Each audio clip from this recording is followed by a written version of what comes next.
Bismillahirrahmanirrahim. Assalamualaikum warahmatullahi wabarakatuh.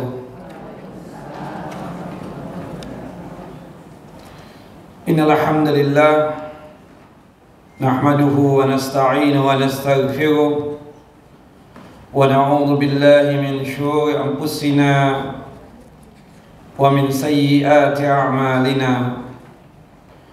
من يهد الله فلا مضل له ومن يضلل فلا هادي له أشهد أن لا إله إلا الله وحده لا شريك له وأشهد أن محمدا عبده ورسوله ولقد قال الله تعالى في القرآن العظيم يا أيها الذين آمنوا اتقوا الله حق تقاته ولا تموتن إلا وأنتم مسلمون وبعد وبشرح لي صدري ويسر لي أمري واحلل عقدة من لساني يفقهوا قولي اللهم انفعنا بما علمتنا وعلمنا ما ينفعنا وزدنا علما اللهم إنا نعوذ بك من زوال نعمتك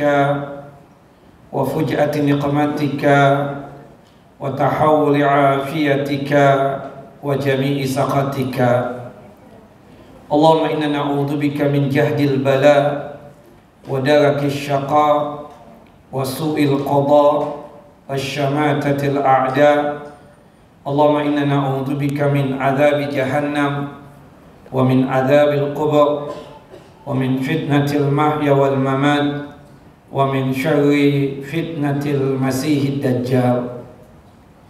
Ikhwani wa akhawat fi din, a'azani wa a'azakum Allah.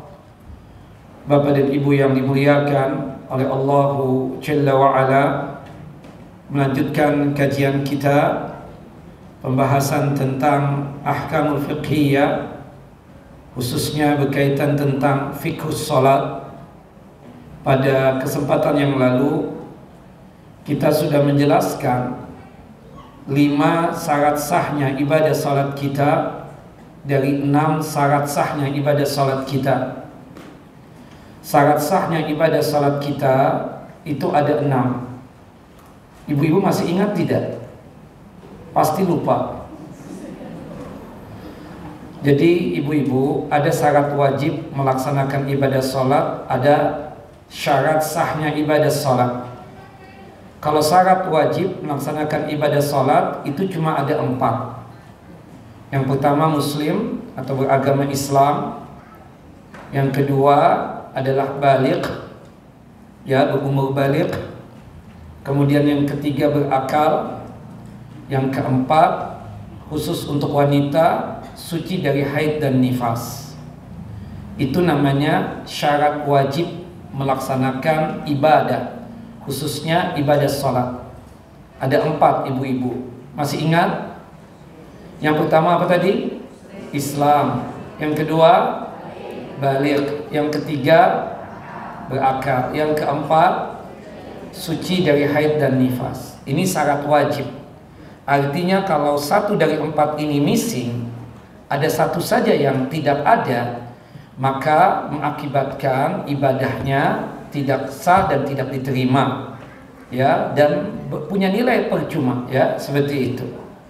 Seperti orang kafir, bagaimanapun dia berbuat baik termasuk melaksanakan ibadah salat, kalau dia belum masuk Islam, maka tidak mungkin ibadahnya, khususnya ibadah salatnya, dianggap sebagai amal saleh yang bersama dengankan pahala, sebagaimana yang Allah Jalla wa Ala firmankan dalam surah Al-Furqan, surah yang ke-25 ayat 23. Wa qadimna ila ma 'amilu min 'amalin faja'alnahu haba'an manthura.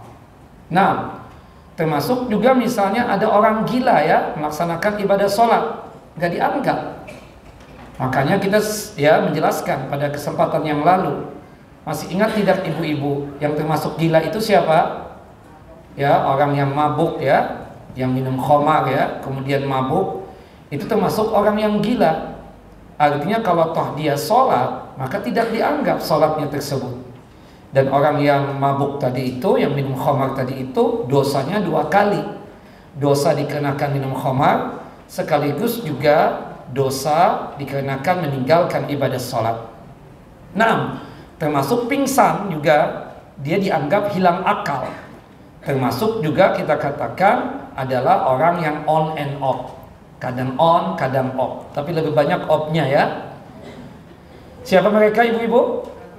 Pikun. Atau yang punya penyakit apa tuh?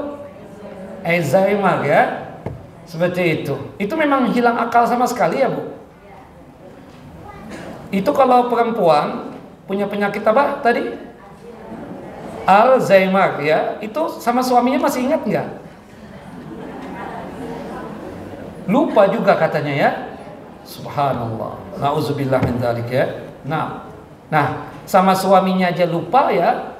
Apalagi berkaitan tentang masalah ibadah sholat, apalagi berkaitan dengan masalah tata caranya, apalagi berkaitan dengan doa-doanya dan zikirnya. Wallahu a'lam bishawab. Nah, itu namanya apa Bu? Syarat apa Bu? Syarat wajib melaksanakan ibadah, khususnya apa? Ibadah sholat. Nah, yang kemarin kita bahas bulan lalu itu syarat sahnya ibadah sholat. Ya, syarat sah. Jadi sahnya ibadah sholat kita itu jika ada 6 syarat ini. Yang pertama, suci daripada apa? Hadas. Baik hadas besar ataupun hadas kecil.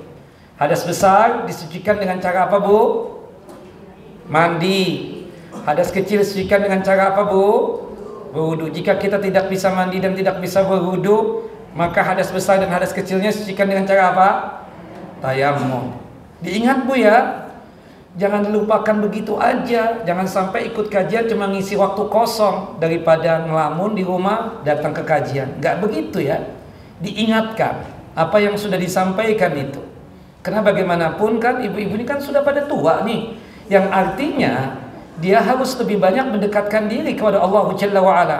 Wabil khususnya ibadah yang paling utama itu apa? Ibadah sholat. Jangan sampai tidak paham ya, berkaitan tentang hadas besar, hadas kecil ya, termasuk berkaitan tentang masalah mandi, berkaitan dengan masalah wudu, termasuk masalah tayamum. Seperti itu. Saya tidak mau terlalu lebih jauh ya untuk mengetes masalah wudu ibu, pasti ibu lupa juga. Kemudian tayamum berapa tahapan, ya insya Allah lupa juga ya, seperti itu. Nah, kemudian syarat sahnya ibadah salat yang kedua apa ibu-ibu? Suci daripada najis, terutama berkaitan dengan 3 tempat. Badan kita harus suci daripada najis, pakaian kita suci daripada najis juga, dan tempat salat kita suci daripada najis. Nah, sekedar mengingatkan, bisa jadi ibu lupa, dan insya Allah sih lupa. Apa sih yang disebut dengan najis itu? Pasti nggak paham kan? Coba bapak-bapak, kalau bapak-bapak paham, apa yang mau? Tuh, segala sesuatu yang dianggap kotor dan menjijikkan oleh Allah dan Rasulnya. Nah, inilah yang menunjukkan bahwasanya bapak-bapak itu punya kelayakan untuk memimpin. Kalau ibu-ibu tidak punya kelayakan untuk memimpin, karena sering lupa. Seperti itu ya. Jelas ibu-ibu? Nah, tersinggung nggak Bu ya kalau saya ngomong begitu ya? Sangat tersinggung Ustaz. Awas nanti ya. Tunggu tanggal mainnya saja. Alhamdulillah, demen saya ngisi kajian di sini. Nah, baik, ibu-ibu yang dimuliakan oleh Allah Jalla wa Ala. Jadi yang disebut dengan najis itu adalah segala sesuatu yang dianggap kotor dan menjijikkan oleh siapa? Oleh Allah dan Rasulnya. Artinya sesuatu yang dianggap oleh kita kotor dan menjijikkan, bisa jadi menurut Allah dan Rasulnya itu tidak kotor, menurut Allah dan Rasulnya tidak menjijikkan. Makanya kalau berkaitan dengan manusia ini, ibu-ibu masih ingat nggak? Yang najis itu yang keluar dari arah mana Bu? Dari kubul dan dubur saja, kecuali apa? Kecuali air apa? Kecuali air mani. Segala sesuatu yang proses keluarnya dari kubul dan dubur kita, semuanya itu adalah najis, kecuali satu, yaitu air mani.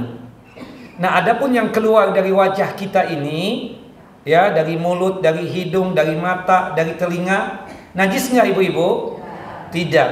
Seandainya ada seseorang ya, bukan saya, dia sholat, kemudian dia tersebut batuk-batuk. Rupanya nih orang lupa bawa sapu tangan, lupa bawa tisu. Kemudian dia berdahak, kemudian ya kebetulan banget bajunya itu ada kantongnya. Kemudian dia berludah di kantongnya itu tadi. Sah nggak sholatnya ibu-ibu? Kenapa sah? Karena ya ludah bukan najis dan ludah bukan pembatal daripada wudhu dan ibadah sholat. Tapi bapak dan ibu jangan melakukan sebagaimana orang itu ya. Yang jelas orang samping kanan kiri kita itu pasti geli dan menganggap kita ini orang yang sangat jorok. Seperti misalnya di antara ibu-ibu ya ingusan ya, keluar ingus di hidung misalnya. Berhubung lupa bawa tisu, kan jilbab panjang nih, kemudian ditampilkan aja. Sah nggak sholatnya? Sah. Najis nggak itu ingus? Tidak. Ya kan, jelas ya. Itu misalnya ya. Tapi ibu-ibu di sini kan nggak kan? Nggak seperti itu bu ya. Jangan ya. Meskipun bu ya, berkaitan dengan segala sesuatu yang keluar di hidung itu tidak najis, tapi jangan sampai ya di antara ibu-ibu itu pas kajian ngupil misalnya seperti itu. Ya, atau misalnya melakukan sesuatu yang tidak layak dan tidak pantas ya menurut pandangan manusia ya seperti itu. Wallahu a'lam bishawab. Yang jelas najis itu segala sesuatu yang dianggap kotor dan menjijikkan oleh Allah dan Rasulnya, dan untuk kita yang manusia yang proses keluarnya itu dari kubul dan dubur bagian bawah. Kecuali apa tadi bu? Air mani. Nah untuk binatang kan ada dua, masih ingat kan? Yang najis yang mana bu? Tuh, onta doang yang disebut onta halal. Ya, bahwasannya onta itu kan binatang yang halal dimakan dagingnya. Berarti kotorannya itu tidak najis. Onta kan halal dagingnya kan? Berarti kotorannya apa? Tidak najis. Kotoran ayam tidak najis. Kotoran bebek tidak najis.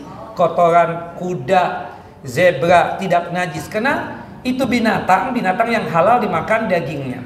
Misalnya ya bu ya, pakaian ibu mengibas kotoran ayam, kemudian ibu malas untuk mencucinya, kemudian ibu sholat dengan pakaian yang terkena kotoran ayam tadi, sholat ibu sah nggak?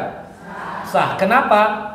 Karena kotoran ayam ya tidak najis, karena ayam binatang yang halal dimakan dagingnya. Jelas bu? Ya, tetapi pastinya DKM masjid akan mendekati ibu ya untuk membersihkan karpet atau sajadah yang terkena pakaian ibu tadi itu. Jelas bu? Meskipun tidak najis, tapi kita jangan sampai ya tidak membersihkan ya kotoran ayam tadi. Bagaimanapun baunya terasa. Sedangkan yang najis berkaitan dengan apa? Dengan binatang itu adalah binatang-binatang yang haram dimakan dagingnya. Seperti babi, anjing, kucing, kotorannya apa? Najis. Jelas ibu? Kotorannya najis. Kecuali binatang-binatang yang haram yang tidak ada darahnya. Contohnya apa? Cecak, binatang haram, tapi ya dia tidak punya darah. Kotorannya apa? Tidak najis. Kemudian apa lagi selain cecak? Kecoa. Kita injak-injak sekalipun nggak keluar darah. Kotorannya apa? Tidak najis. Ya. Karena kecoa tidak punya apa? Tidak punya darah. Jelas ibu-ibu? Nah, itu secara singkat yang sudah kita sampaikan. Ibu ini Masya Allah, saya lihat catatnya banyak. Sampai apa? Bertumpuk-tumpuk. Tapi bacanya kagak. Cuma pencitraan doang di hadapan saya. Catat-catat di hadapan Ustaz. Cuma imam gak paham, imam kurang murajaah, ya, kurang mengulang-ulang bacaan. Bukan begitu bu? Iya, akuin sajalah ya seperti itu. Nah, tidak seuzon, tapi realitanya begitu. Nah, jadi seuzon itu kalau memang tidak ada tanda-tandanya, seperti misalnya suami merokok, dia bilang enggak wallahi, tapi bau rokok pakaiannya. Jangan seuzon kata suaminya kan, tandanya ada, bau mulut rokok iya, kemudian pakaiannya juga bau rokok. Boleh nggak istri seuzon begitu? Kalau ada tandanya, ada. Nanti pembahasan seuzon itu di Selasa pekan pertama sama pekan ketiga dan keempat. Pekan kedua jangan ditanya tentang seuzon. Ya, seperti itu. Nah, jelas ibu-ibu? Tayyib. Nah, jadi ada suudzon yang wajib, ada suudzon yang sunnah, ada suudzon yang haram. Sudah belajar belum? Aduh, malu-maluin aja, udah tua belum paham. Nah, seperti itu.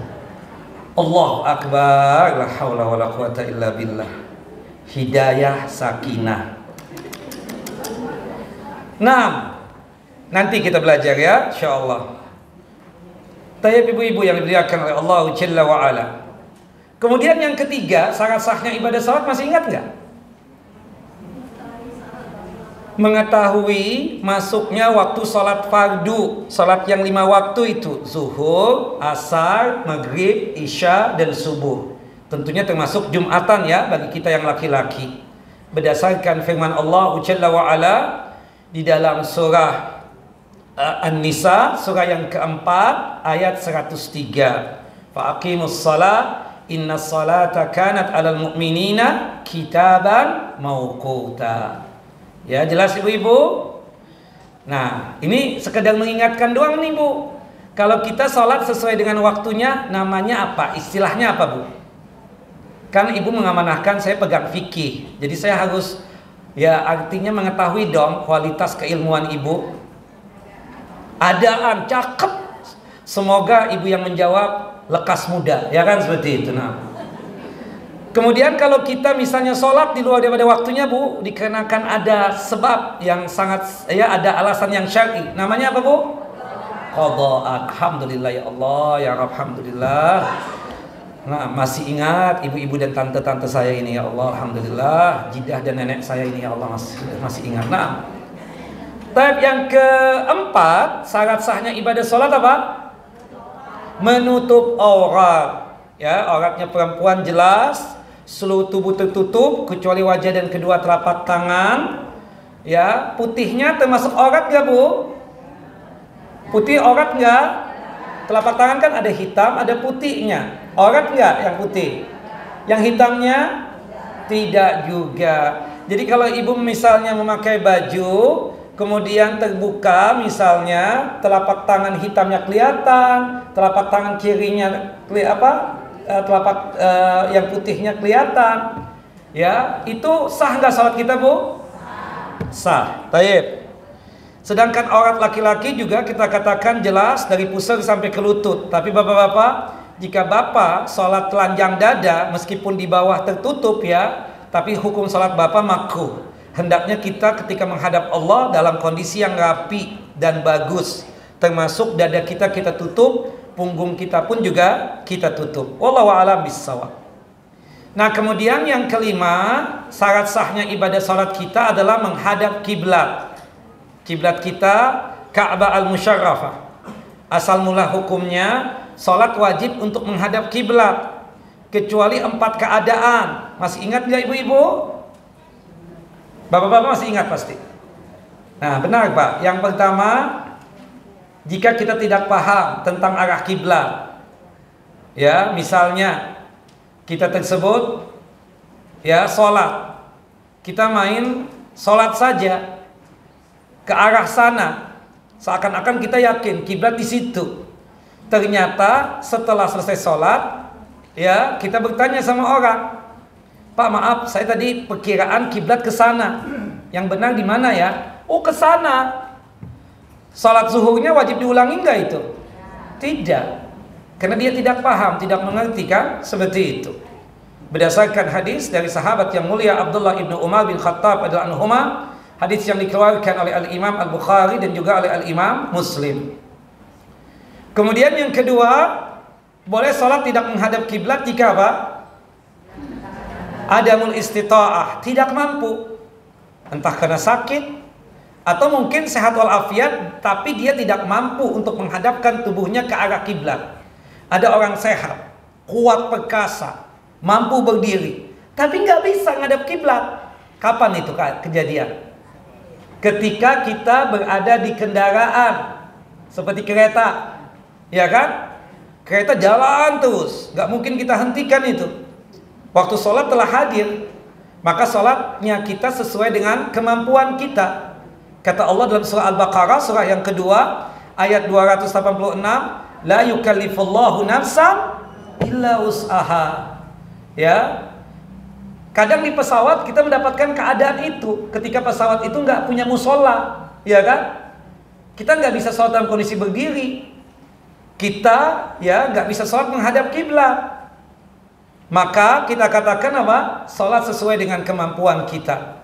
Sebagaimana yang Allah firmankan juga dalam surat At-Taghabun ayat yang ke-16, fattaqullaha mastata'tum. Bertakwalah kepada Allah sesuai dengan kemampuan kita. Nah, itu keadaan yang kedua. Boleh kita sholat tidak menghadap kiblat jika kita tidak mampu. Yang ketiga apa? Sholat sunnah ketika kita berada di kendaraan dan posisi kita musafir. Keadaan kita apa? Musafir. Mengerjakan sholat sunnah di atas kendaraan pada saat keadaan kita apa? Musafir. Jelas ibu-ibu? Berdasarkan hadis dari sahabat yang mulia Abdullah ibnu Umar, dan dikuatkan di dalam hadis Anas bin Malik, Rasulullah ketika safar berada di kendaraan beliau onta tetap mengerjakan salat tahajud dan witir, ya, di mana onta itu berjalan sesuai dengan arah yang ditujunya, menunjukkan beliau salat tidak apa? Menghadap kiblat. Salat apa waktu itu? Salat sunnah. Jika keadaannya apa? Musafir. Ya, salat sunnah berada di kendaraan, keadaannya musafir. Jelas ibu-ibu? Yang terakhir, yang keempat adalah syiddatul khauf. Ketika kondisi kita takut yang sangat luar biasa. Kapan takut yang sangat luar biasa itu? Ketika berperang. Berperang tetap wajib sholat. Tapi kata Allah Jalla wa Ala di dalam surah Al-Baqarah, surah yang kedua ayat 239, fa in khiftum farijalan aw rukbana. Jika kalian takut dibunuh, takut dianiaya, maka sholatnya dalam kondisi apa? Berjalan kaki atau berkendaraan. Wallahu a'lam bishawab. Nah, sekarang kita masuk kepada pembahasan masalah niat. Niat itu termasuk syarat sahnya ibadah sholat. Dan tempatnya niat itu di mana? Di qalbu, di hati kita. Berarti ketika kita melaksanakan satu ibadah, kita mantapkan hati kita untuk mengucapkan niatnya. Salat apa yang akan dikerjakan? Wajibkah ataukah sunnah? Kalau wajib juga, zuhurkah, asarkah, atau maghribkah, atau isyakah? Dan seterusnya. Dan sepakat para ulama, an-niyah mahalluha fil qalbi. Niat itu tempatnya apa? Di hati. Fala tasihus salatu biduniha bihalin. Dan tidak sah sholatnya seseorang dalam kondisi apapun jika tanpa niat. Jika apa? Tanpa niat. Makanya kenapa orang-orang gila itu ya tidak sah sholatnya kalau toh dia sholat? Atau termasuk orang pikun ya, pikun yang sangat luar biasa, yang artinya tidak ingat apa-apa lagi, termasuk berkaitan dengan ibadah sholat. Kenapa sholatnya tidak sah? Karena orang gila itu tidak punya niat. Makanya kalau ada orang gila di hadapan kita, dia akan melakukan sesuai dengan instruksi kita. Kita bilang apa? Ketawa, hihihi, ketawa. Nangis, nangis. Joget, joget. Nyoblos, nyoblos. Ya kan seperti itu. Sesuai dengan apa? Keadaan orang yang menginstruksikannya kan seperti itu. Jelas ya? Teriak, teriak. Kan begitu. Gila. Makanya orang gila tersebut kita katakan perbuatan-perbuatannya itu tidak dianggap sah. Ya, termasuk masalah ibadahnya ya kan? Termasuk apa? Ibadahnya. Makanya ketika ditanya, misalnya ya, abahnya itu, Masya Allah, ketika masih muda, sampai umur 50 tahun atau 60 tahun ya, kita katakan masih sehat walafiat. Pas lewat 60 tahun, sudah mulai pikun, atau sudah 65, sudah mulai agak sedikit pikun, atau banyak pikunnya ya, seperti itu. Maka dia tidak boleh untuk mengawinkan anaknya menjadi walinya. Hendaknya digantikan oleh pihak lain. Entah itu anaknya yang laki-laki ya kan, seperti itu, atau bisa jadi saudaranya yang laki-laki. Jelas ibu-ibu? Nah, termasuk untuk berkaitan dengan akad perdagangannya itu tidak sah orang gila itu. Kenapa? Orang gila itu nggak punya niat. Jelas ya, ibu-ibu? Makanya subhanallah, orang yang punya penyakit apa tadi? Alzheimer ya. Itu transaksinya, transaksi jual belinya itu apa? Tidak dianggap, tidak sah ya, seperti itu.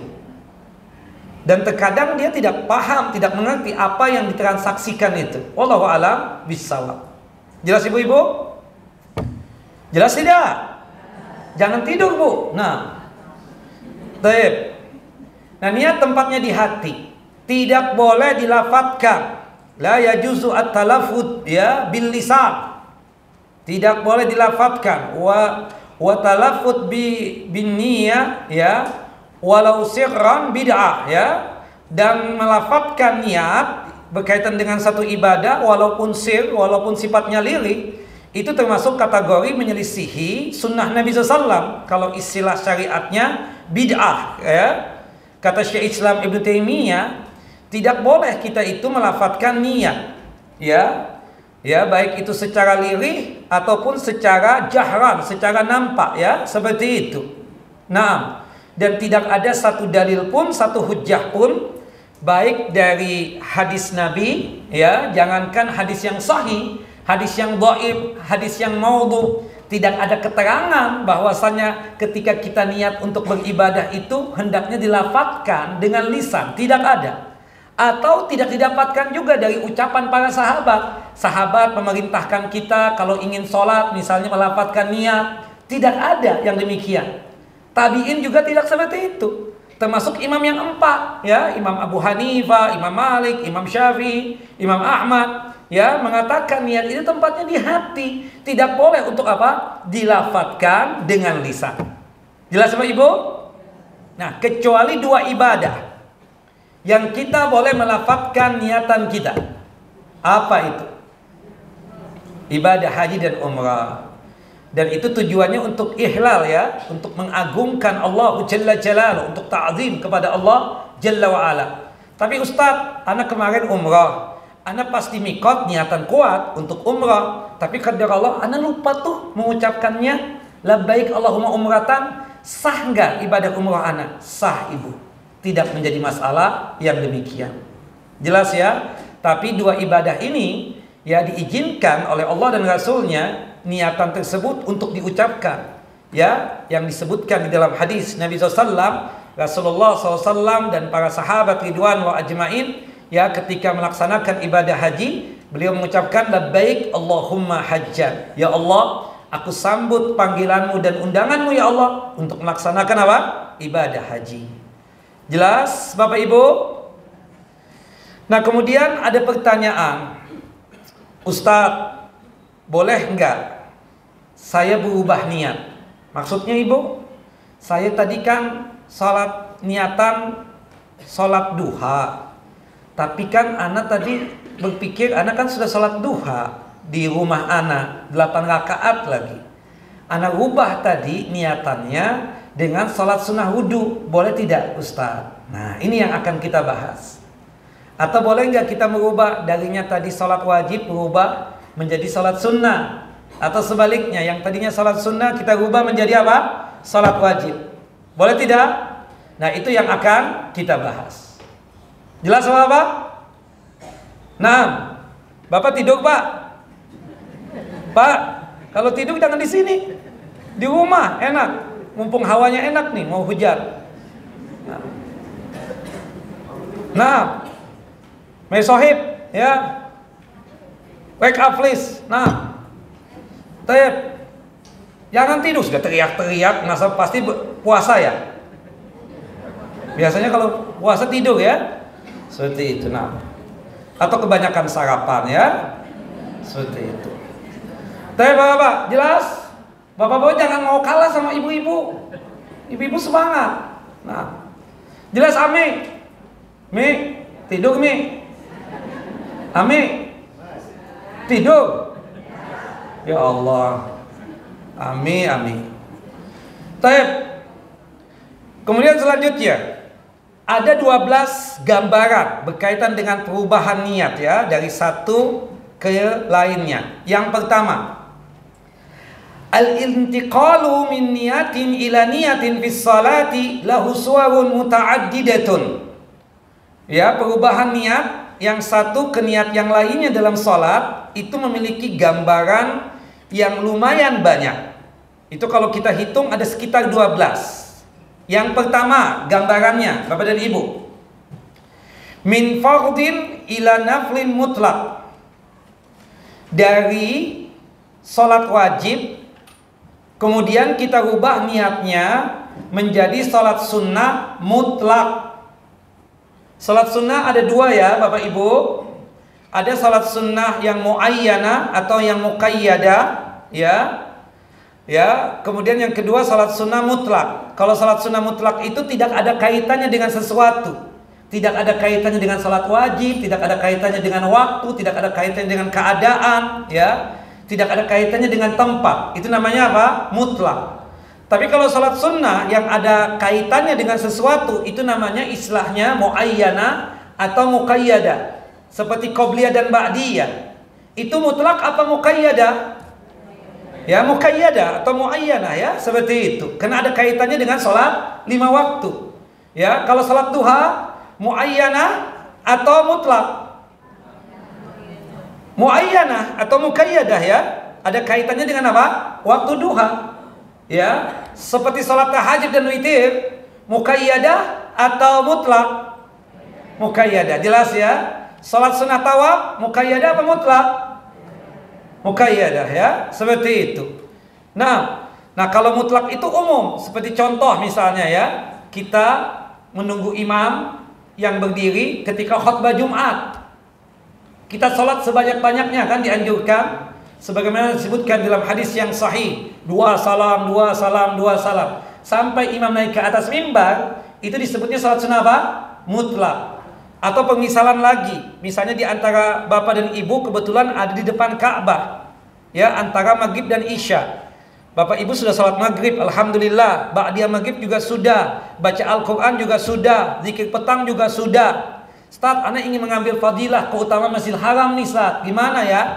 Ya, bapak ibu sholat sunnah mutlak saja, 2 salam, 2 salam, 2 salam, boleh. Karena sholat mutlak itu, yang tidak boleh itu cuma di 5 waktu.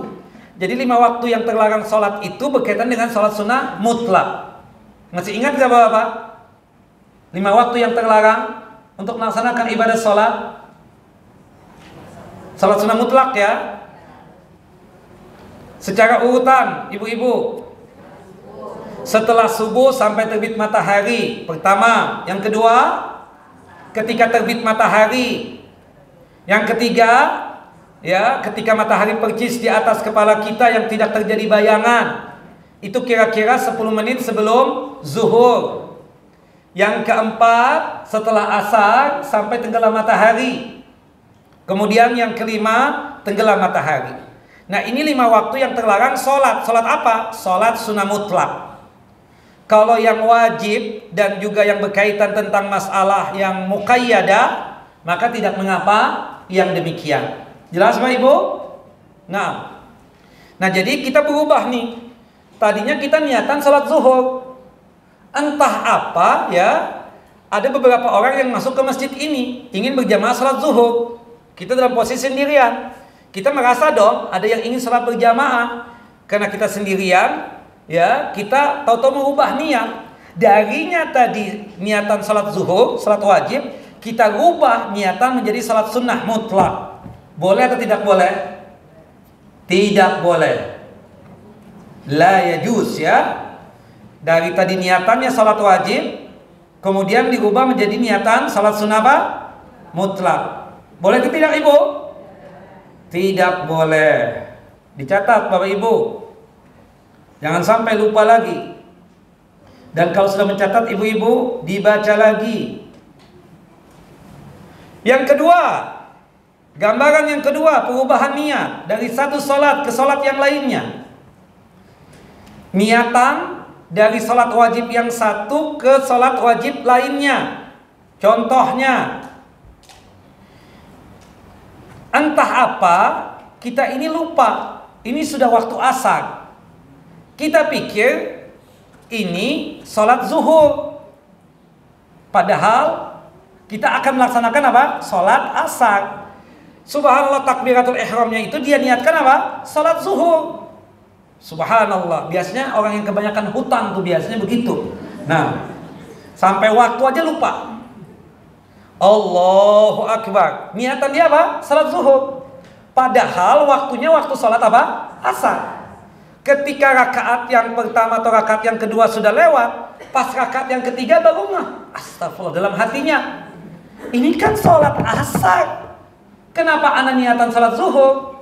Kemudian seketika dia rubah niatnya, dari tadi niatan zuhur dia rubah menjadi sholat asar. Boleh atau tidak boleh? Fala yajuz, tidak boleh juga. Jelas? Batal seketika. Ketika 2 rakaat dia niatan zuhur, tahu-tahu pas naik di rakaat yang ketiga dia ubah niatnya menjadi sholat asar, maka otomatis apa? Sholatnya batal. Jadi anda takbiratul ihram lagi, Ustaz. Takbiratul ihram lagi. Berarti anda dianggap seperti orang yang masbuk. Seperti itu kira-kira. Jelas Bapak Ibu? Ibu-ibu jelas? Gambaran yang ketiga, perubahan niat lagi. Dari niatan sholat sunnah kemudian berubah niat untuk melaksanakan sholat wajib. Subhanallah, dia datang ke masjid ini untuk mengerjakan awalnya qobliyah zuhur. Entah apa, dia kemudian merubah. Yang tadinya niatan qobliyah zuhur, langsung dia rubah niat menjadi sholat zuhurnya setelah 1 rakaat atau setelah takbiratul ihram misalnya, iya kan? Setelah Al-Fatihah, membaca surah, pas mau ruku, kelamaan nih kalau qobliyah, anak kan ada janji jam 1 nanti. Kemudian dia rubah niat tuh, yang tadinya niatan qobliyah, kemudian dia rubah niat menjadi apa? Salat zuhur. Boleh atau tidak boleh? Fala yajuz kadzalika li'illatis sabiqah. Tidak boleh yang demikian, dikarenakan sebab yang demikian ya, sebab yang sudah kita sebutkan tadi ya. Nah, jelas Bapak Ibu? Kemudian gambaran yang keempat, mengerjakan salat sunnah muayyan. Salat sunnah muayyan seperti misalnya qobliyah atau salat duha. Anggaplah salat duha, sekarang kan waktu duha. Ibu masuk ke masjid ini, niatan salat duha muayyan ya. Kemudian setelah 1 rakaat dia rubah niat menjadi salat sunnah mutlak. Boleh atau tidak boleh? Yajuz, boleh yang demikian. Tidak mengapa yang demikian, asal salat sunnah yang muayyan tadi dirubah niatnya menjadi salat sunnah mutlak, tidak mengapa. Kenapa? Li'anna naflal muayyana yatadamman niyatil mutlak. Karena salat sunnah yang muayyan atau yang muqayyad itu mengandung di dalamnya itu niatan salat sunnah mutlak. Jelas? Contoh lain untuk menjelaskan ini. Bapak misalnya sudah qobliyah zuhur 4 rakaat di rumah. Namanya sudah tua ya, seperti antum Pak. Dia datang ke masjid, qobliyah lagi. Kemudian dalam hati kan seperti diingatkan gitu loh. Enti kan sudah sholat qobliyah di rumah tadi. Seketika dia ubah niatnya. Yang tadinya niatan qobliyah zuhur, kemudian dia ubah menjadi sholat sunnah mutlak. Boleh tidak? Boleh. Alasannya kenapa Ustadz? Kok boleh yang ini? Dikarenakan niatan sholat sunnah muayyan ini sudah mengandung di dalamnya itu niatan sholat sunnah apa? Mutlak. Jelas Bapak Ibu? Ini gambaran yang keempat. Gambaran yang kelima, min naflin muayyanin ila naflin muayyanin. Ya, merubah niat dari sholat sunnah yang muayyan yang satu ke sholat sunnah muayyan yang lainnya.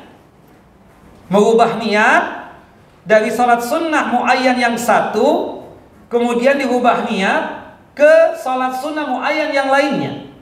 Contohnya Ustaz, kita masuk ke masjid ini, niatan sholat duha. Setelah dapat 1 rakaat, tahu-tahu kita merubah niat menjadi sholat sunnah wudu. Boleh atau tidak boleh? Tidak boleh. La yajuz. Ya, tidak dibolehkan yang demikian.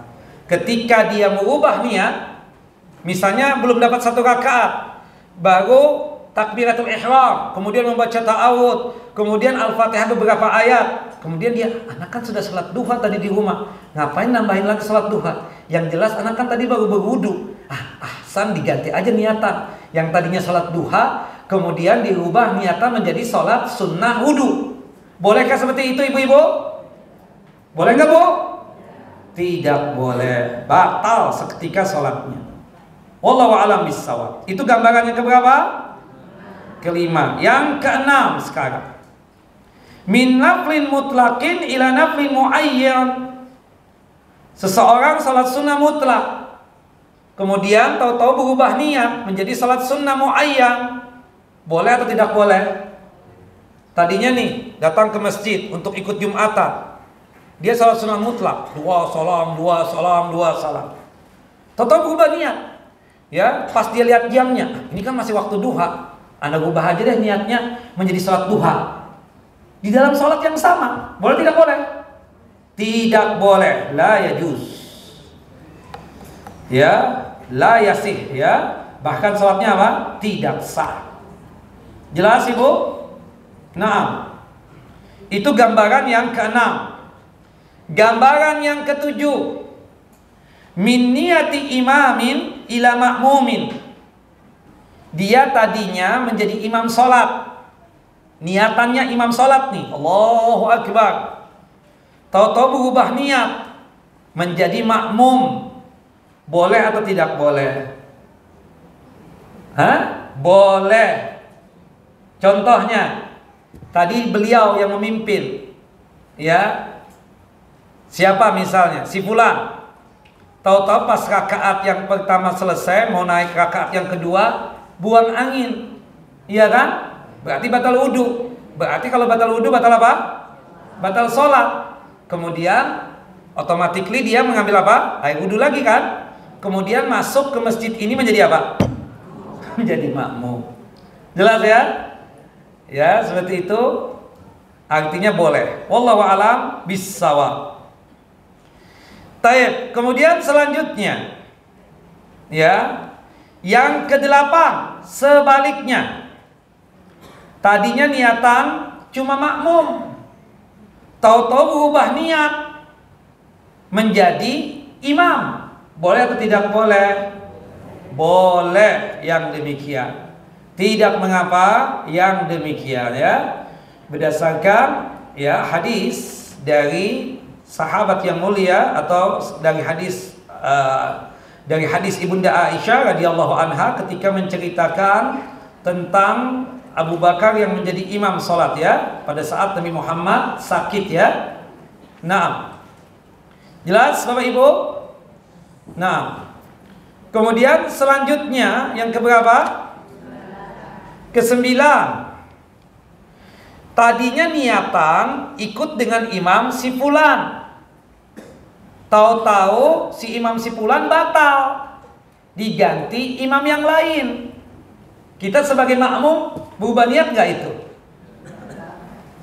Iya dong. Tadinya kan imamnya, anak bermakmum dengan imam si ini. Subhanallah, kita berada di belakangnya percis nih.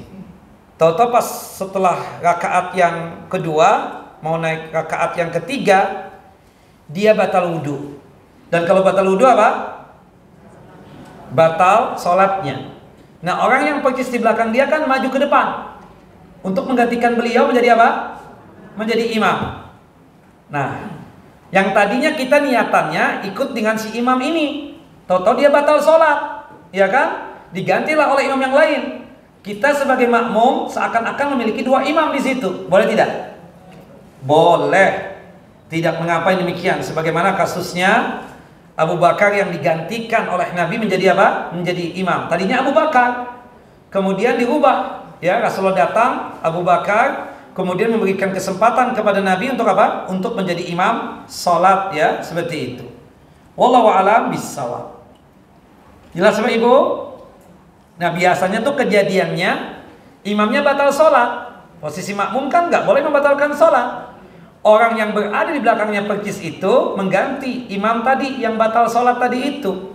Nah, berarti kita sebagai makmum itu yang tadinya niatan ikut dengan imam si fulan, tahu-tahu karena dia batal ya salatnya diganti oleh imam yang lainnya, maka tidak mengapa yang demikian. Ini gambaran yang keberapa?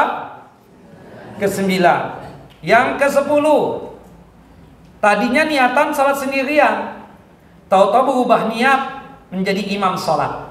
Contoh, kita tadi nih salat duha sendirian, tahu-tahu ada yang datang ingin berjamaah dengan kita ya salat duha. Salat duha on and off kadang-kadang ya boleh berjamaah, tidak mengapa yang demikian. Berdasarkan hadis ya dari sahabat yang mulia ya Abban bin Malik ya radhiyallahu an, semoga Allah Jalla wa ala meridai beliau, dan dikuatkan di dalam hadis Anas bin Malik bahwasanya Nabi Muhammad SAW ketika ke rumah jidahnya Anas, neneknya Anas yang bernama Mulaikah ya, waktu itu diundang oleh Mulaikah untuk sarapan di rumah beliau ya. Di situ ada Anas bin Malik dan di situ ada Mulaikah. Kemudian Rasulullah ya ingin melaksanakan salat duha di rumah Mulaikah. Rasulullah Shallallahu Alaihi Wasallam ya menjadi imam salat, makmumnya Anas bin Malik, dan ada seorang anak laki-laki yang masih kecil namanya Dumairah, dan Mulaikah pun juga ikut serta salat berjamaah, salat duha bersama Nabi SAW. Nah, itu kasus tentang salat duha itu boleh berjamaah ya, tapi sifatnya apa? Jangan dikontinyukan, jangan dirutinkan. On and off boleh, kadang-kadang apa? Boleh, tidak mengapa yang demikian. Wallahu a'lam bishawab. Ba'dul ahyam ya, tidak mengapa yang demikian. Nah, kita tadi niatan sendirian salat duha, tahu-tahu ada bestie kita datang berada di samping kanan kita. Nah, kita yang tadinya niatan salat duha sendirian kemudian berubah niat menjadi imam salat. Bolehkah yang demikian? Boleh, tidak mengapa yang demikian. Sebagaimana yang disebutkan di dalam hadis Abdullah ibnu Abbas radhiyallahu anhuma, hadis yang dikeluarkan oleh Imam Bukhari Muslim. Waktu itu Nabi Muhammad salat tahajud sendirian. Nah, Abdullah ibnu Abbas ini menginap di rumah Nabi, terbangun di malam hari melihat Nabi Muhammad ini salat tahajud. Abdullah ibnu Abbas ikut berjamaah dengan Nabi SAW. Nah, Rasulullah tadinya apa? Niatan salat tahajudnya apa? Sendirian. Kemudian setelah itu, karena Abdullah bin Abbas ikut berjamaah dengan beliau, maka Rasulullah merubah niat yang tadinya salat sendirian, berubah niat menjadi imam salat. Wallahu a'lam bishawab. Jelas ibu-ibu? Gambaran yang ke-11. Tadinya imam, berubah niat menjadi salat sendirian. Boleh atau tidak boleh? Nah, ada khilaf di kalangan ulama, ada yang mengatakan boleh, ada yang mengatakan tidak boleh. Nah, ya, sebagaimana ya yang sering terjadi kita katakan ya, misalnya ya kalau kita hitung ya, kita katakan misalnya ya imamnya itu kepanjangan membaca ayat. Bapak kan sudah pada tua nih, ya kan, seperti itu, nggak kuat. Satu rakaatnya saja 3 lembar, nggak kuat banget, kepanjangan. Akhirnya antum mufaraqatul imam, berpisah dengan imam, ya seperti itu. Status dia kan makmum tadinya, kemudian berubah niat menjadi apa? Menjadi orang yang salat sendirian. Bolehkah seperti itu? Ya, kalau ada alasan yang syar'i boleh. Nah, itu kan kasusnya makmum. Ya, itu gambaran yang ke-12 ya. Yang ke-11 ini tadinya imam, tahu-tahu menjadi salat sendirian. Bolehkah seperti itu? Kita katakan ya secara umum ya dibolehkan jika ada alasan yang syar'i. Contoh gambarannya ya, gambaran yang kita katakan gambaran yang lebih ekstrimnya ya. Subhanallah. Ada 2 orang sedang berjamaah sholat, satu jadi imam, satu jadi makmum. Qadarallah si makmum ini batal wudu. Kalau batal wudu kan batal sholat. Akhirnya dia tinggalkan temannya tadi yang jadi imam sendirian. Nah, itu kan berubah seketika. Yang tadinya jadi imam berubah niat jadi apa? Jadi sholat sendirian.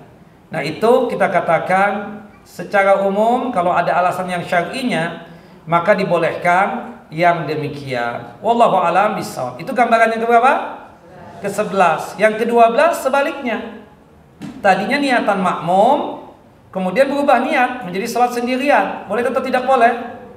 Boleh. Misalnya imamnya membaca surahnya ya kita katakan nggak terlalu panjang, tapi qadar Allah kita dalam kondisi yang tubuh nggak enak banget, sakit, kalau dipaksakan kita bisa jatuh atau mungkin bisa pingsan dan seterusnya. Ini sakit yang sifatnya datangnya suddenly, tiba-tiba. Biasanya dialami kalau seorang perempuan sudah tua, biasanya begitu ya. Nah, lagi sholat nih, sudah khusyuk-khusyuk, tahu-tahu datang penyakit encok misalnya.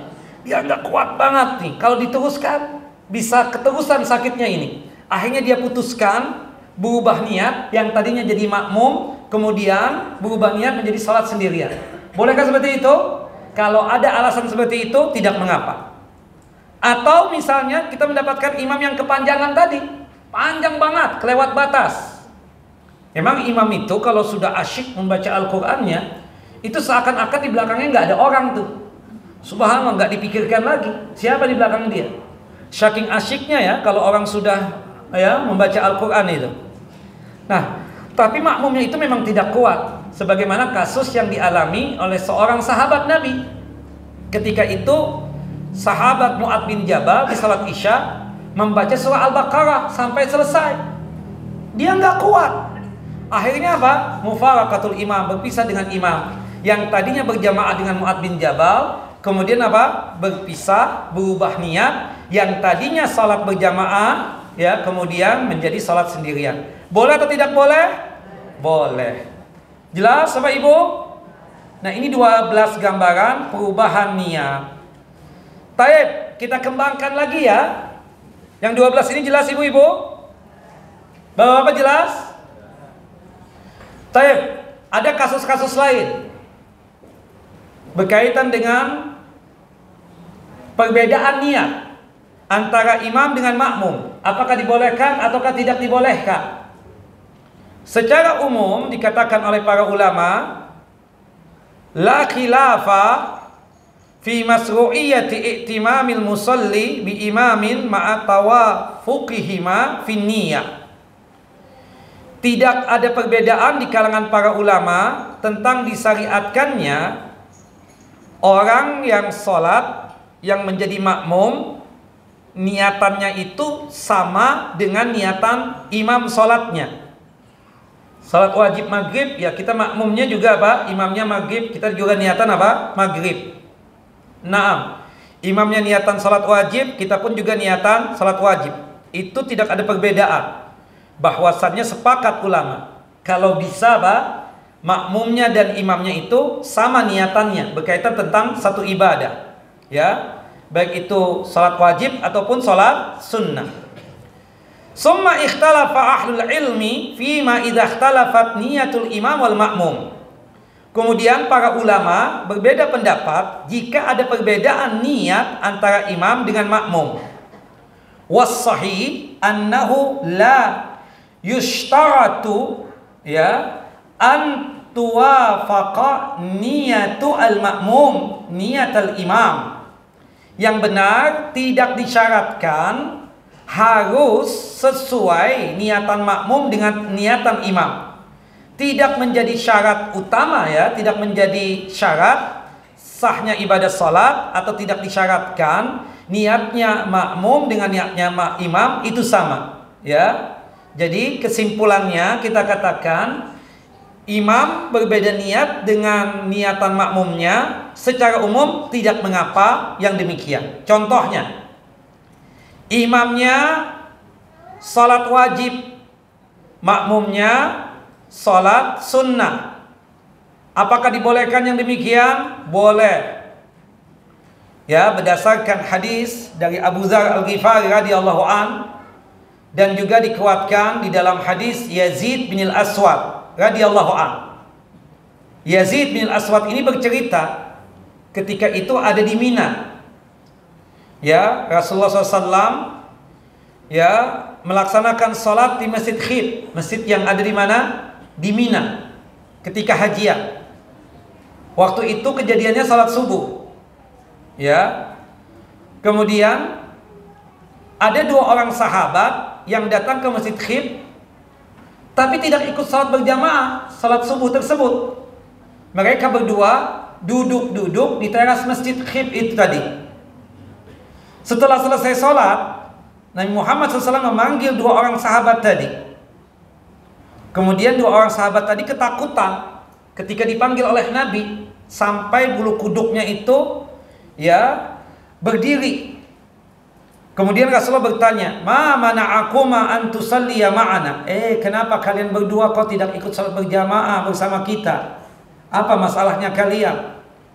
Faqalu, "Ya Rasulullah, inna kunna qad salaina fi rihalina." Wahai Rasulullah, kami sudah salat tadi di kemah kami. Kami sudah salat tadi di rumah kami. Nah, kata Nabi SAW, "Fala taf'alu.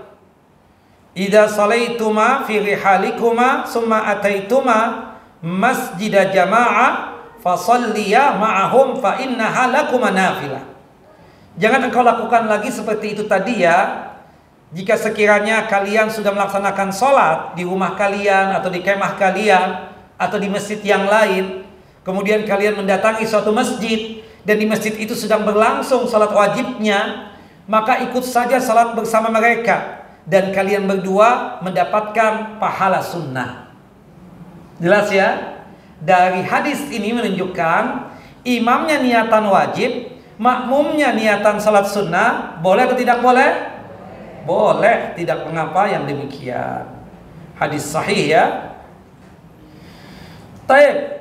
Kemudian selanjutnya, imamnya salat sunnah, makmumnya niatan salat wajib, boleh atau tidak boleh? Contohnya, kita datang ke masjid ini pas waktu Ramadan. Ternyata salat tarawih sudah mulai. Kebetulan di masjid ini tarawihnya 2 salam 2 salam. Kita belum salat isya. Bolehkah kita yang belum salat isya ini menjadi makmumnya imam yang salat tarawih tadi? Boleh. Ya, imamnya niatan sunnah. Kita niatannya apa? Wajib. Berdasarkan hadis dari Jabir bin Abdullah radhiyallahu anhuma tentang kasusnya Mu'adz bin Jabal. Ya, pernah suatu hari Mu'adz bin Jabal itu salat isyanya bersama Nabi. Setelah selesai salat isya bersama Nabi, Mu'adz bin Jabal pulang ke kampung halamannya, yaitu di perkampungan Bani Salamah. Sekarang ini ada di Jalan Sittin yang ada di Madinah, yaitu masjid yang dinamakan Masjid Qiblatain itu loh. Nah, itu adalah masjidnya kaumnya Mu'adz bin Jabal, ya, perkampungannya Bani Salamah itu. Itu 1 kilometer ya dari Islamic University of Madinah. Atau kalau kita hitung dari Masjid Nabawi itu sekitar 3 kilo ya, 3 kiloan lah, seperti itu. Nah, Mu'adz bin Jabal mengimami salat isya lagi. Tadi kan pertama salat isya bersama Nabi, menjadi makmum. Pulang ke kampungnya, pulang ke kaumnya, disuruh jadi imam salat isya.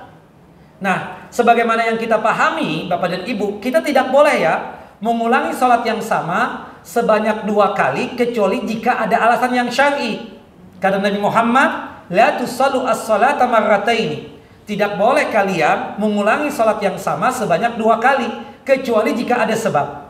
Nah, berarti ketika ada teman kita misalnya kebetulan belum salat zuhur, dia ingin mendapatkan fadilah salat berjamaah, kemudian mengajak kita, "Ya akhi, temani ana dong. Ana ingin mendapatkan fadilah jamaah salat zuhur. Kebetulan ana terlambat tadi datangnya ke masjid ini." Ketika Anda datang ke masjid ini, ternyata salat zuhur sudah selesai. Bolehkah kita yang sudah salat zuhur menemani dia salat zuhur lagi? Boleh. Tapi pahala yang kita dapatkan, pahala wajib apa pahala sunnah? Pahala sunnah. Salat yang kita lakukan untuk kedua kalinya, salat yang sama tadi, zuhur tadi ya, itu dianggapnya salat wajib apa salat sunnah? Salat sunnah. Jelas ya? Wallahu a'lam bissawab. Nah, itu yang terjadi dengan siapa? Mu'adz bin Jabal. Wallahu a'lam bissawab. Kemudian selanjutnya, Bapak dan Ibu yang dimuliakan oleh Allah Jalla wa Ala, jika sekiranya seseorang berbeda niat berkaitan dengan salat wajib, imamnya salat asar, makmumnya salat zuhur, boleh atau tidak boleh? Bismillah.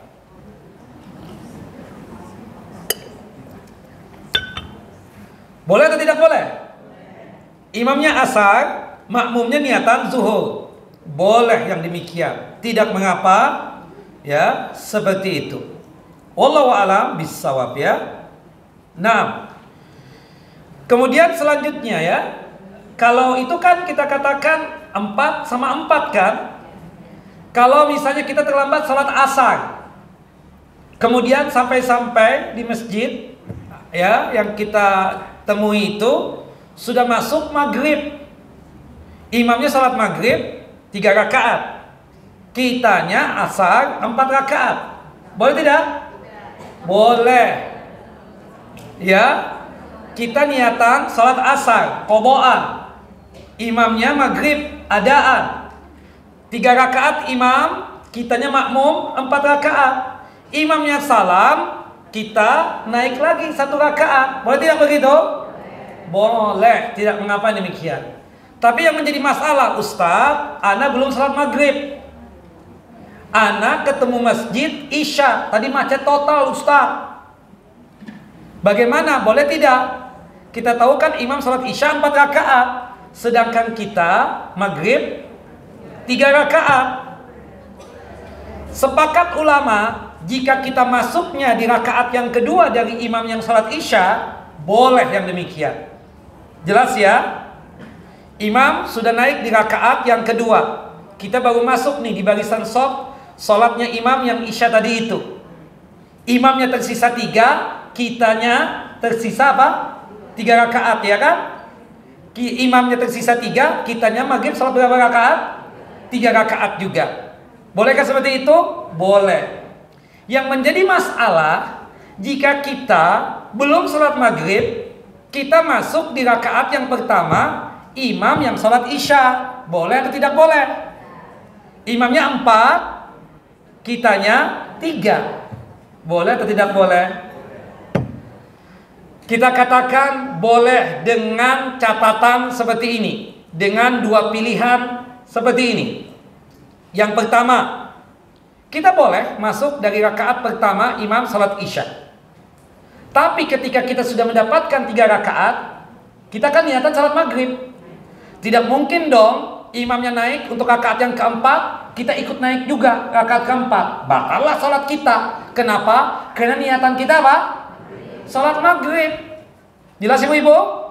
Nah, ketika kita sudah 3 rakaat, biarkan imam naik untuk mengerjakan salat 4 rakaatnya atau ke rakaat keempatnya.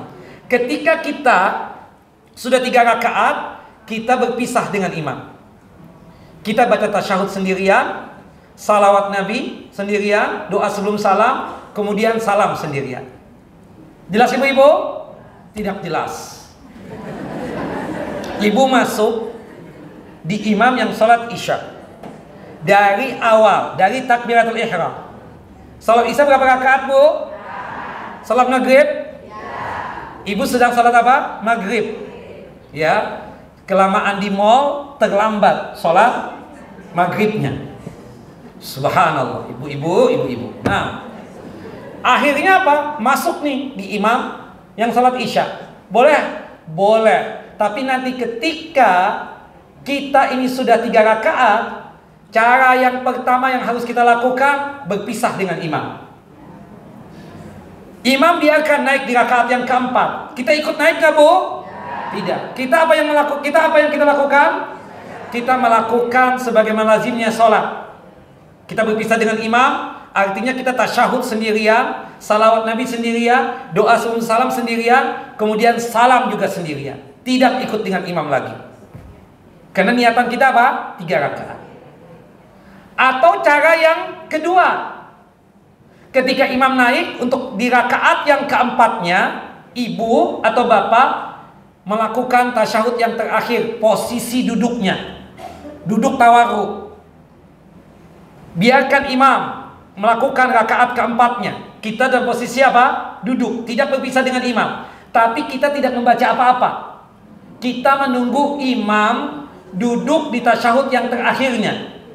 Ketika imam sudah duduk di tasyahud yang terakhirnya, ya, dengan duduk tawarruk, baru kita membaca apa? Tasyahud, salawat Nabi, doa sebelum salam, imam salam, kemudian kita ikut salam. Jelas keadaan kedua ini, Bu? Nggak jelas. Jelas. Tapi saran saya ya Bapak Ibu, ya, boleh masuk dari rakaat yang pertama, ya, boleh, tidak mengapa. Ambil cara satu dari yang dua cara yang disebutkan tadi, ya, pilih salah satunya kan. Tapi alangkah baiknya kalau ibu memang belum sholat maghrib dan ikut dengan imam yang sholat isya, alangkah baiknya Bapak dan Ibu masuknya di rakaat yang kedua dari imam saja, supaya jangan sampai apa, orang samping kanan kiri kita, ya, gibahin kita, jelas ya, jadi fitnah kan, apalagi nih orang, ya kan, seperti itu. Nah, wallahu a'lam bishawab. Jelas Ibu? Jelas apa tidak jelas? Kemudian selanjutnya, imamnya duduk, makmumnya berdiri atau tidak boleh?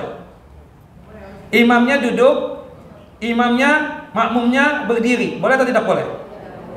Tidak boleh. Jelas ya?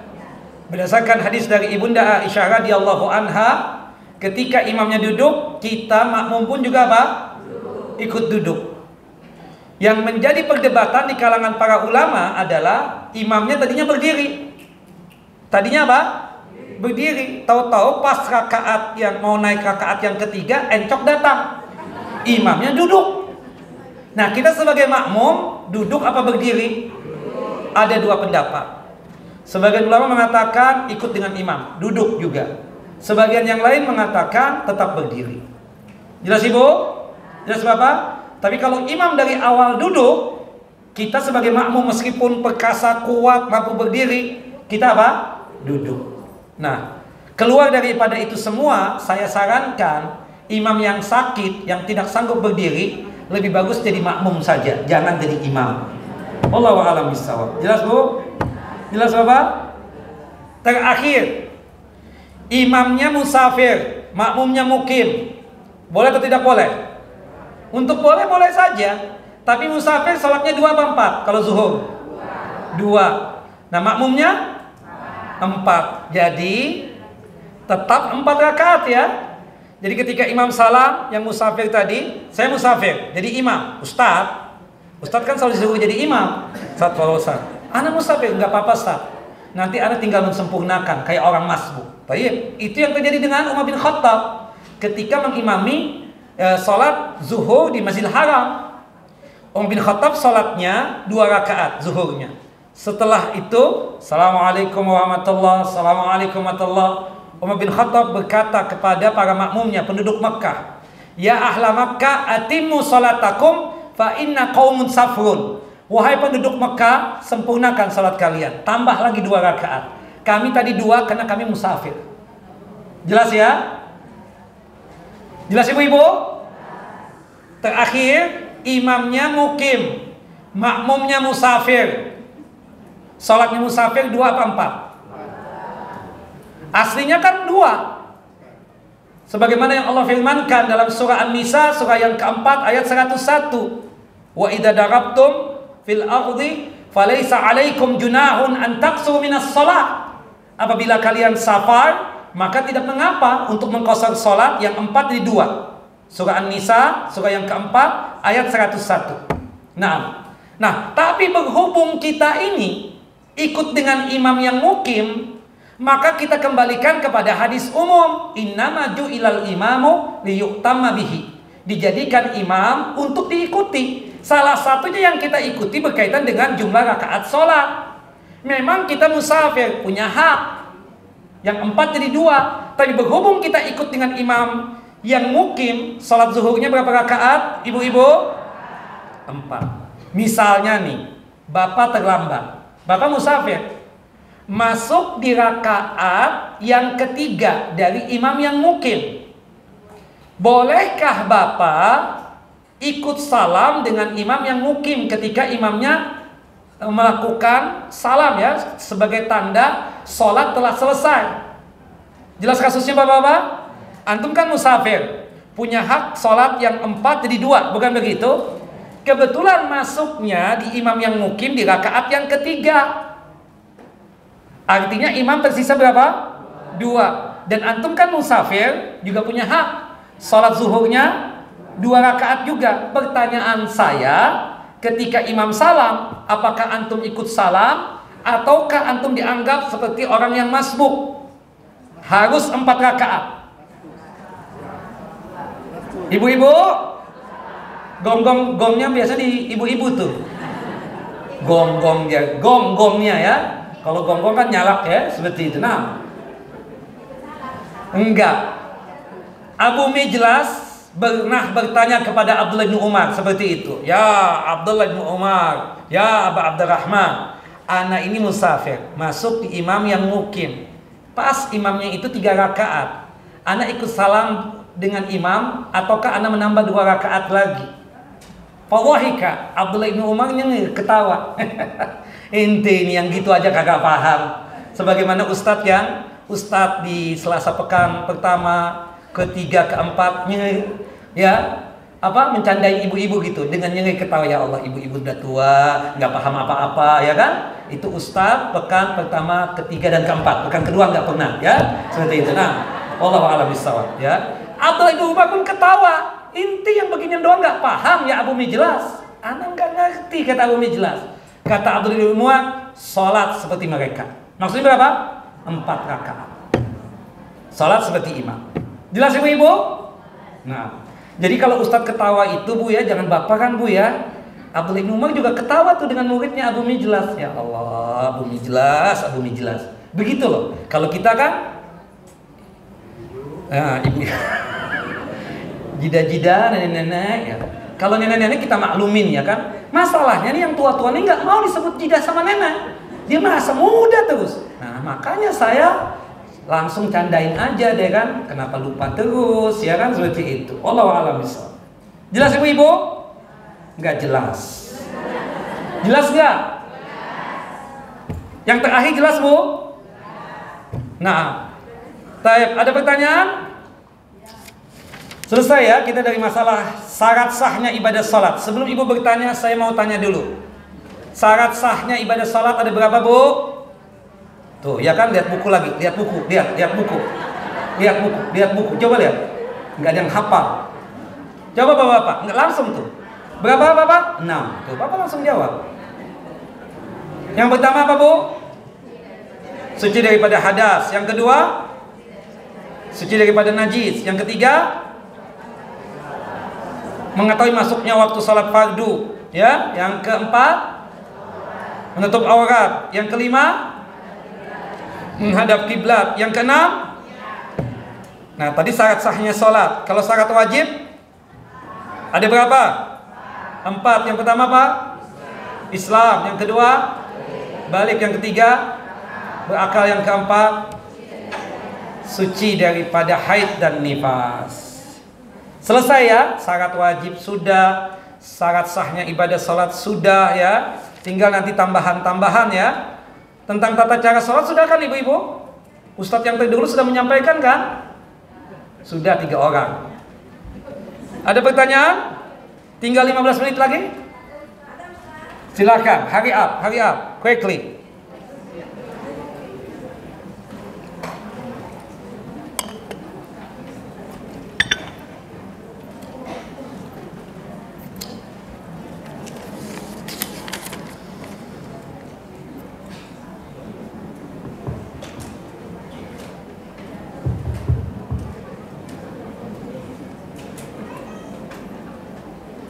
Ustadz, saya baru 2 bulan belajar tahsin. Ternyata masih banyak yang salah dalam bacaan Al-Quran saya. Bagaimana hukum bacaan Al-Quran saya selama ini? Begini Ibu, alhamdulillah Ibu baru sadar sekarang ya. Ya, artinya sebelum meninggal dunia sudah tersadarkan Ibu tidak bisa membaca Al-Quran, sehingga membuat Ibu bisa dan mau untuk hadir belajar tahsin dan tajwid untuk memperbaiki bacaan Al-Quran. Kata Nabi kita Muhammad SAW di dalam hadis Ibunda Aisyah dan dikuatkan di dalam hadis Abu Hurairah radhiyallahu an, qala Rasulullah SAW, Rasulullah SAW bersabda, al-mahiru bi qiraatil Quran ma'a sabratil kiramil bararah. Orang yang satir, orang yang pandai membaca Al-Qurannya, itu derajatnya seperti para malaikat Allah Jalla Jalaluhu. Walladzi yatata'ta wa huwa syakun fi qiraati lahu ajran. Bagi dia yang membaca Al-Qur'an terbata-bata, susah banget untuk menyebutkan makhraj huruf secara benar karena sudah tua baru belajar. Susah, tapi dia tetap berusaha untuk membacanya dengan semampu dia. Kadang ya tersalahkan, ya artinya ucapan dia itu salah, tapi dia berusaha untuk memperbaikinya lagi. Terus bersemangat untuk belajar Al-Qur'annya, tahsin dan tajwidnya. Maka kata Nabi, dia mendapatkan 2 pahala, ibu. Pahala dikarenakan membaca Al-Qur'an, dan pahala keinginan dia untuk bisa membaca Al-Qur'an. Bagi ibu-ibu dan bapak-bapak yang belum bisa membaca Al-Qur'an, sebelum bapak dan ibu meninggal dunia, ya belajarlah Al-Qur'an, pelajari Al-Qur'an, pelajari tahsin dan tajwidnya. Bacalah Al-Qur'an secara baik dan benar. Ya, jangan sampai kita tidak bisa untuk membaca Al-Qur'an. Dan para ulama sepakat, ya, dengan perdebatannya tentunya, ya, ada 2 pendapat, tapi pendapat yang rajih, membaca Al-Qur'an wajibnya dengan tahsin dan tajwid. Wajibnya dengan tahsin dan tajwid, ya, seperti itu. Jangan sampai kita tidak bisa membaca Al-Qur'an. Jelas ibu-ibu? Nah, jadi khususnya Majelis Ta'lim Hidayah Sakinah, anggotanya wajib untuk bisa membaca Al-Qur'an dengan tahsin dan tajwid. Lebih wajib lagi pengurusnya. Nanti insya Allah di bulan Ramadan kita tes, khususnya pengurusnya, bisa atau tidak bisa membaca Al-Qur'an. Setuju, Bu? Setuju, karena Ramadan libur, ya kan, seperti itu. Subhanallah. Gimana kalau bulan Sya'bannya? Jangan sampai malu-malu. Ini Hidayah Sakinah 30 tahun loh sudah pengajian ini. Subhanallah, jangan sampai nggak bisa, malu-maluin doang, seperti itu ya. Semangat ya Bapak Ibu, belajar, pelajari Al-Qur'an dengan tahsin dan tajwid. 1 bulan insya Allah bisa. 1 bulan bisa dia. Itu untuk apa? Membaca Al-Qur'an secara baik dan benar. Setelah itu dia rutinkan membaca Al-Qur'an setiap hari. Insya Allah dikasih kemudahan oleh Allah Jalla wa'ala untuk membaca Al-Qur'an secara baik dan benar. Assalamualaikum Ustaz. Waalaikumsalam warahmatullahi wabarakatuh. Ya Ibu. Afwan Ustaz, mungkin anak dengar. Tadi Ustaz mengatakan sholat maghrib berjamaah, kita belum sholat asar. Terus boleh ikut jamaah dengan sholat maghrib. Yang belum sholat asar, iya, boleh ikut berjamaah dengan sholat maghrib.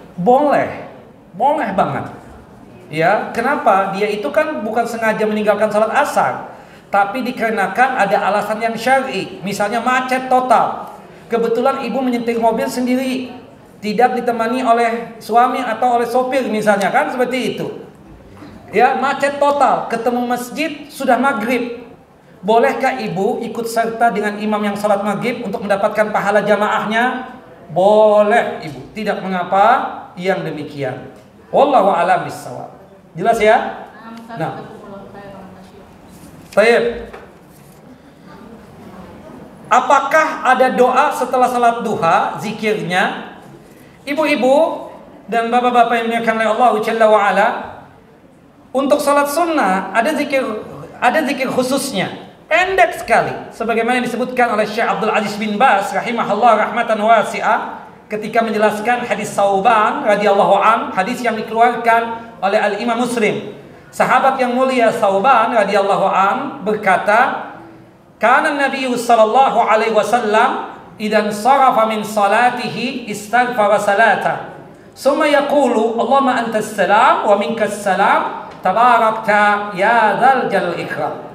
Adalah Nabi SAW jika beliau selesai dari melaksanakan ibadah salat, kata Syekh Abdul Aziz bin Baz, ini salat sifatnya umum, bisa jadi setelah salat wajib, bisa jadi ini salat sunnah. Dari sini kata Syekh Abdul Aziz bin Baz, ya, beliau berijtihad dan juga dikuatkan oleh ulama-ulama yang lain adanya zikir setelah salat sunnah. Zikirnya apa?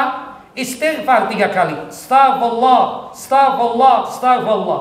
Dilanjutkan, Allahumma antas salam wa minkas salam tabarakta ya dzal jalal ikram. Termasuk setelah melaksanakan salat duha. Salat duha kan sunnah. Zikirnya apa? Istighfar 3 kali. Astaghfirullah, astaghfirullah, astaghfirullah. Allahumma antas salam wa minkas salam. Tabarakta ya dzal ikram. Ya, sebagian kita membaca itu karena mengambil istinbat dari hadis Abdullah bin Umar yang ada di dalam kitab Adabul Mufrad, ya, hadis yang dikeluarkan oleh Imam Bukhari, membaca istighfar sebanyak 100 kali. Rabbighfirli wa tub alayya innaka antat tawwabur rahim. Ibu, bapak, ini zikir umum.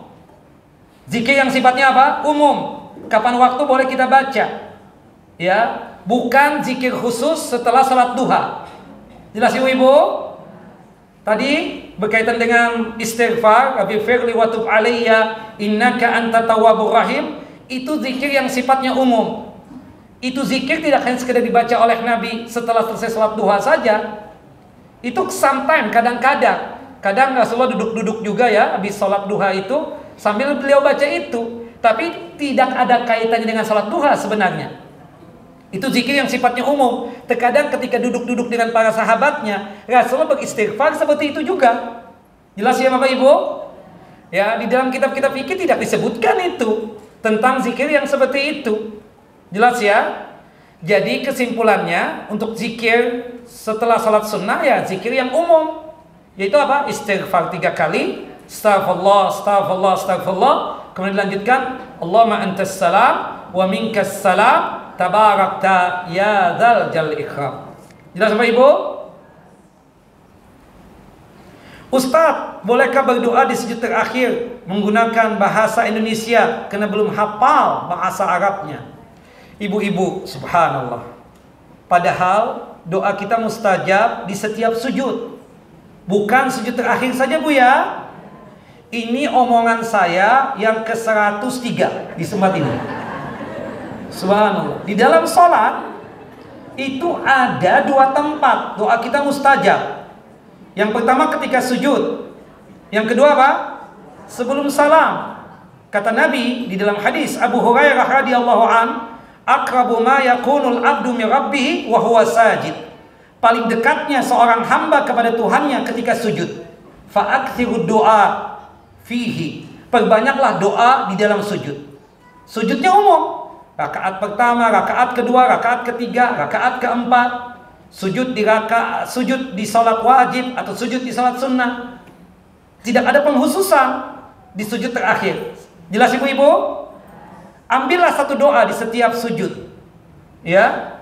Di rakaat pertama mendoakan tentang pribadi kita, ya. Kemudian di rakaat yang kedua mendoakan ya orang tua kita.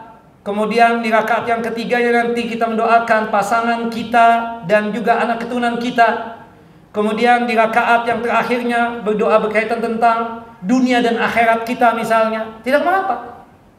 Termasuk juga tempat yang kedua doa kita itu mustajab adalah sebelum salam. Setelah tasyahud, salawat Nabi, jangan langsung salam. Pastikan apa? Berdoa. Asma'ud doa fi duburis shalah. Doa pada didengar itu apa? Sebelum salam. Jelas Ibu? Nah, jangan sampai ada pertanyaan ini lagi ya bulan depan. Nauzubillah banget ini ya. Seperti itu. Nah. Ya ini sudah ya Allah 103 kali sudah pertanyaan ini ya. La haula wala quwata illa billah. Jelas Ibu-ibu?